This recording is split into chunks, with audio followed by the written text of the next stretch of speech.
Hey, what's going on, everyone? Henry Kaminski here with another Brand Doctor podcast episode for you guys.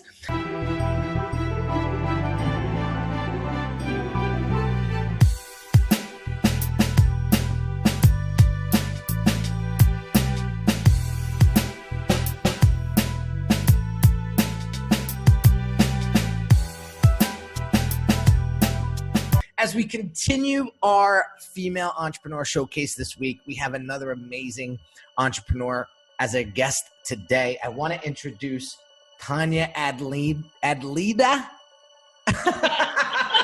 I've been struggling so bad with names lately. From ArabellaEvents.com. What is going on, Tonia? Hi there. We've survived yet another nor'easter, right?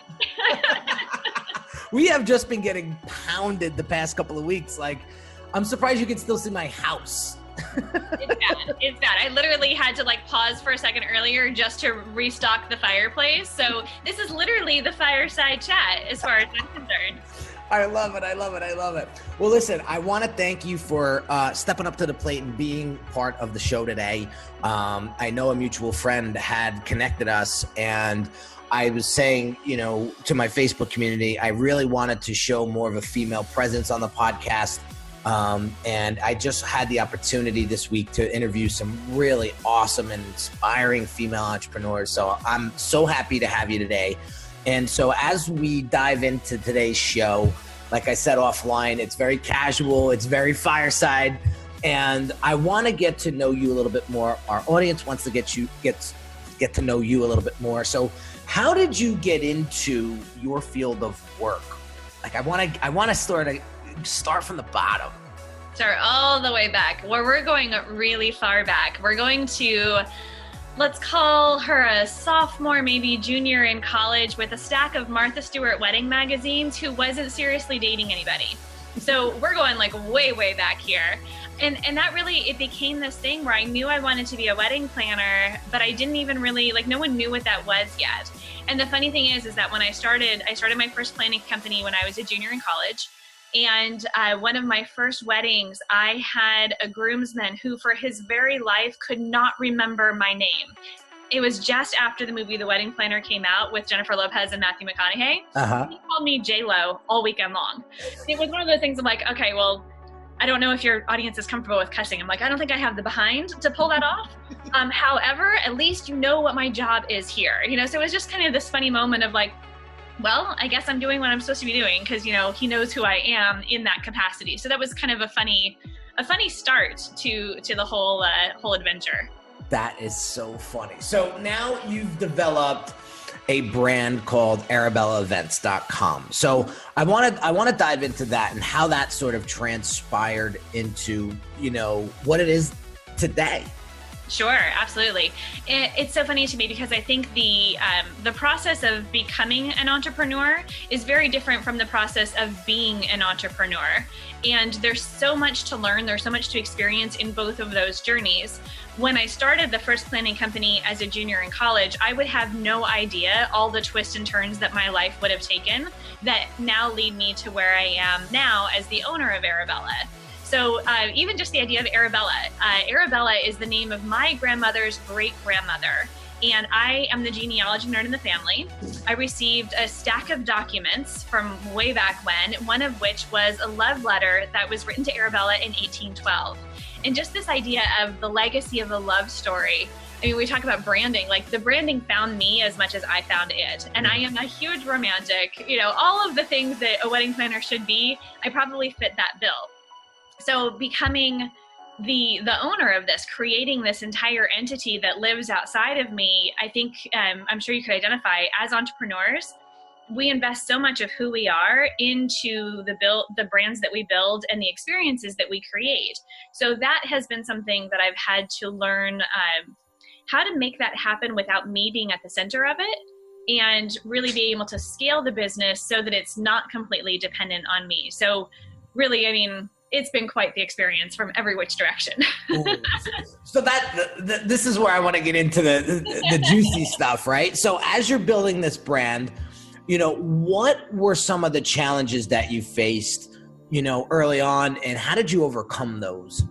Oh, I'm a perfectionist, I'm a workaholic, and I'm a people pleaser. So I have the whole trifecta of, the things that we as entrepreneurs, I think often we all fit into that category. And to be able to peel back, what is me? What is my experience? What could I have done better versus what were the expectations, or how were they misunderstood, or anything like that? I mean, I pride myself on our reviews and on our experience with our clients. I bawled my eyes out the first time I got a review that was not 5 stars. I think it was like 4.3 or 4.6 or something like that. I mean, it was still a pretty good review, and I still cried because I had wrapped up so much of my own identity in being perfect, in the 5 stars, in being able to solve all the problems before they happen. Because really, in terms of event planning and event experience, I have staff members and interns that come to me like, I'm really organized. You want to hire me because I'm really organized.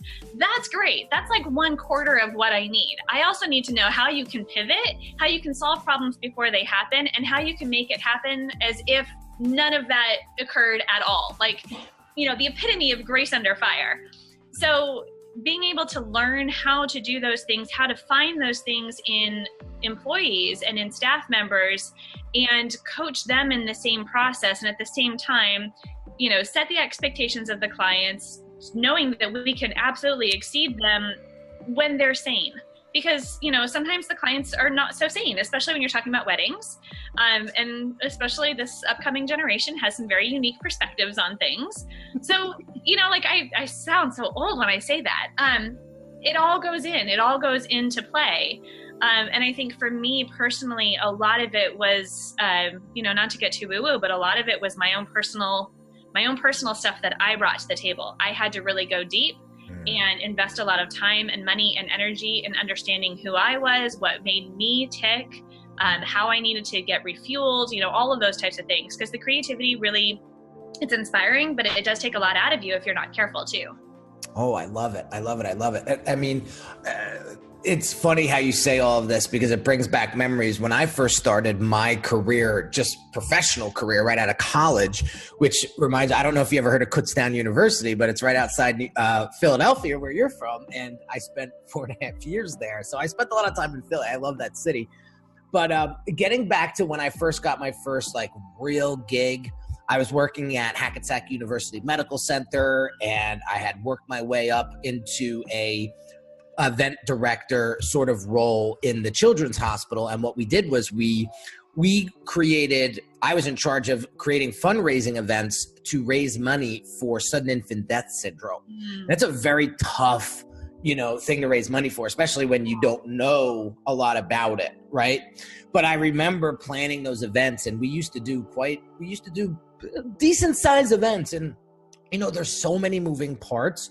So it's like, you got to make sure all the I's are dotted, all the T's are crossed the day of. Now, this person didn't get here on time and that didn't arrive on time. Like, how do you shift? And I get it. So that alone could drive you mad.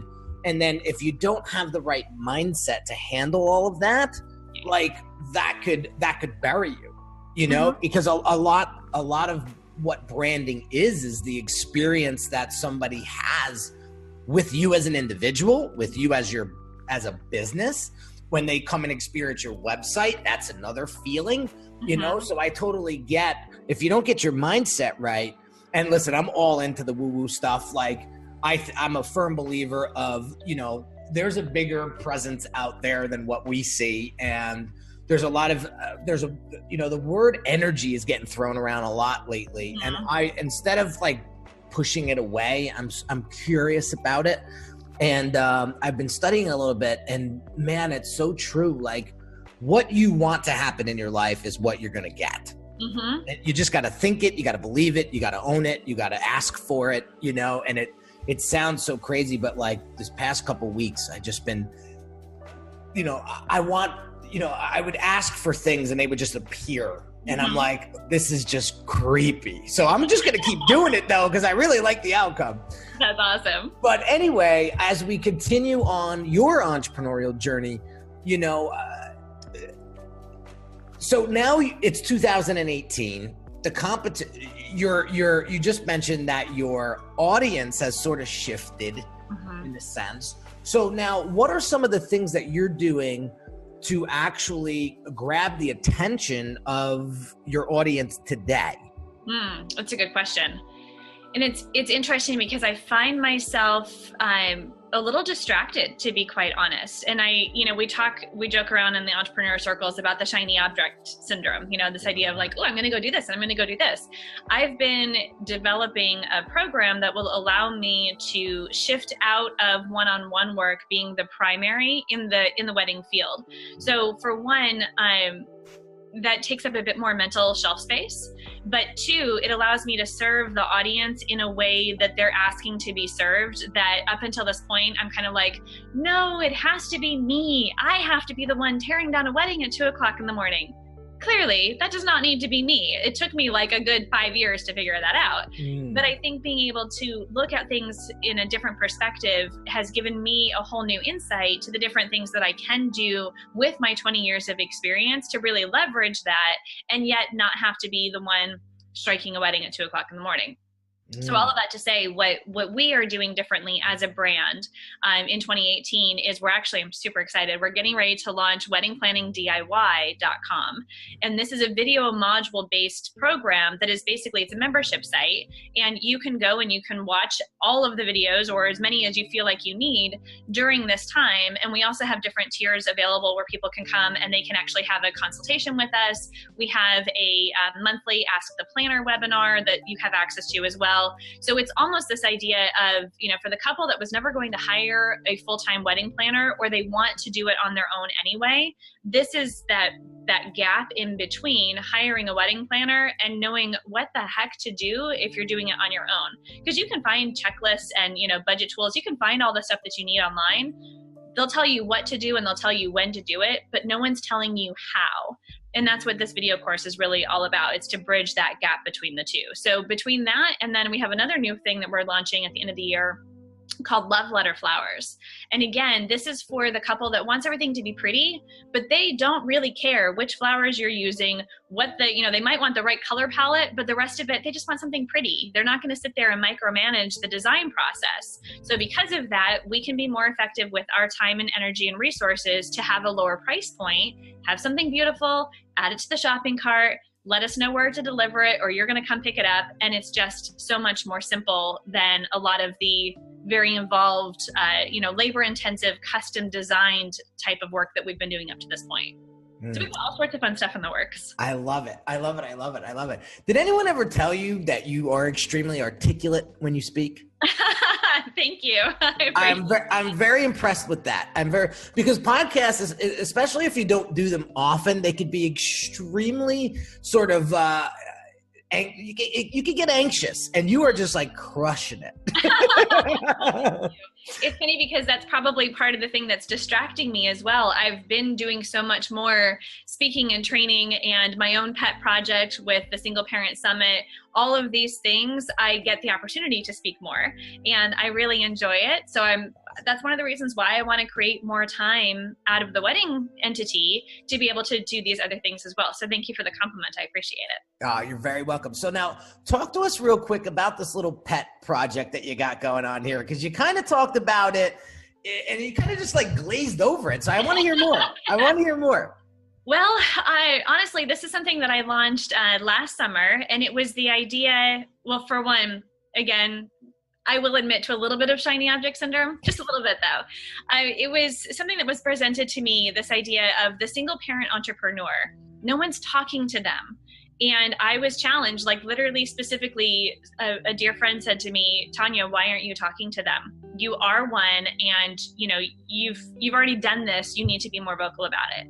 So I kind of hemmed and hawed, and I changed it a little bit to the idea of a single parent being anyone who was parenting without the typical traditional support of a two-parent family. So whether that's they decided to start a family on their own, if they lost their spouse to death, if they were married to someone who was deployed, any of those types of things, we wanted it to have a really far reach, a far impact.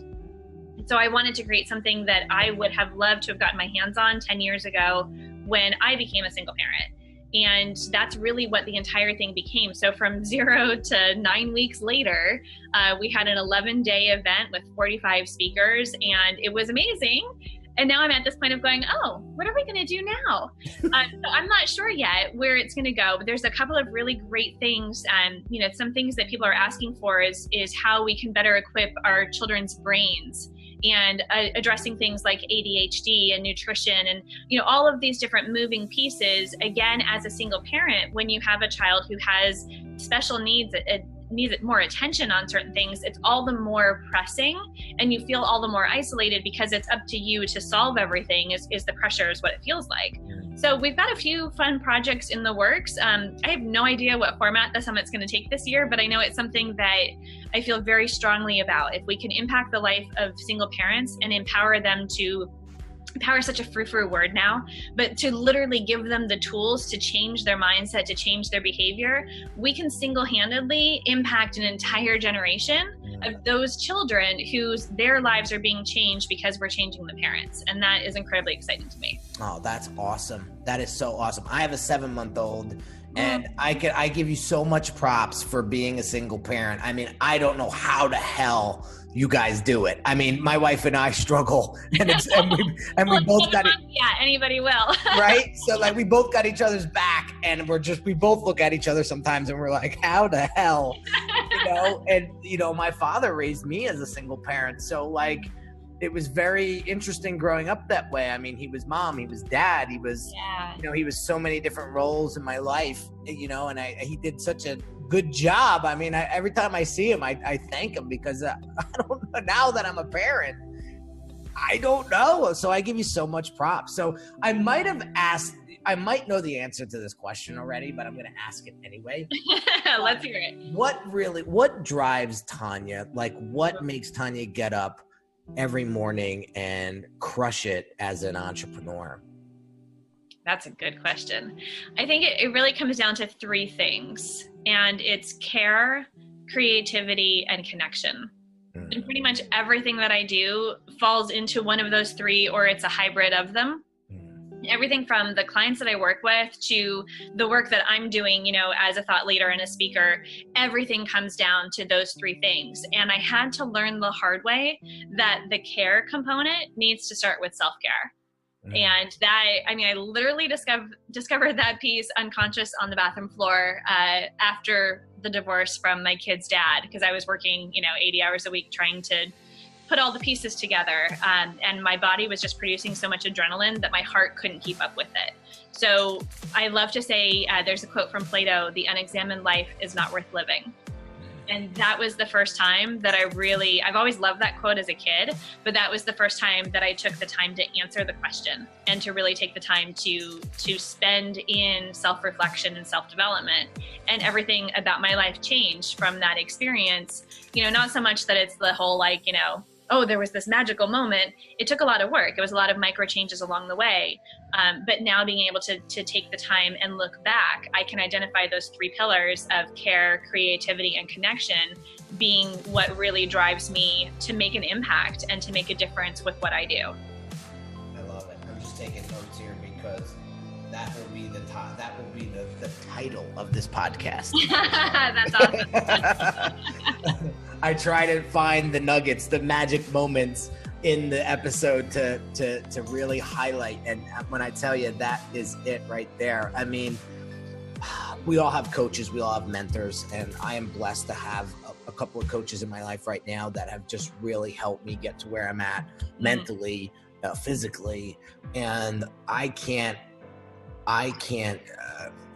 tell you how much I agree with what it is that you're saying, because you're not going to have a business, you're not going to have a brand, you're not going to have success in your life if you don't get the mind right. And, I went through, there was a lot of skeletons in my closet when I was growing up, I'm very vocal with this, and people know about it. I've come out this year and told people that, when I was 10, I was sexually abused by a man, and it sucked, and I kept it inside for 37 years. And, the shit that was going on in Hollywood this year, I think, once more people started to step out and talk about it, I think I felt more confident and comfortable with actually telling the universe outside of, my mom. I don't even think to this day my dad even knows what the hell was going on at that moment. But like understanding that traumatic point in my life really has made a lot of decisions for me as I was growing up and growing old. And I realized there's got to come a time where that's got to end. Because there's a lot of us, and I know a lot of us that are making decisions today at an older age, 37, 30, I don't know how old you are, I don't care. But like I know adults, grown adults older than us that are making decisions in their life because of something that happened to them when they were 7. Yeah, absolutely. And that to me doesn't make sense to me anymore, because now that I've sort of gone and worked on my inner child, they call it, and got familiar with him, got comfortable with him, invited him, and really talk to him on a daily basis to make sure he's doing okay. Right? Because we get so busy as entrepreneurs, we want to glaze over everything. And, it's tough to maintain a sense of self when you're so busy. And so, I'm on a mission to get folks like you to talk about this, because it's so important. If you want a successful brand, if you want to build a great business, if you want to leave that legacy behind or continue that legacy that, you have in your life, then you got to make sure that this big old noggin of mine and yours is tuned up, and it's getting the right nutrients, it's getting the right thoughts, it's getting the right energies to be able to do that. And so I'm so happy that you brought this to, I had no idea that we were going to be talking about this today, that's why I love doing the show this way, because you never know what's going to come out. Right. And so Tonia, I love your energy.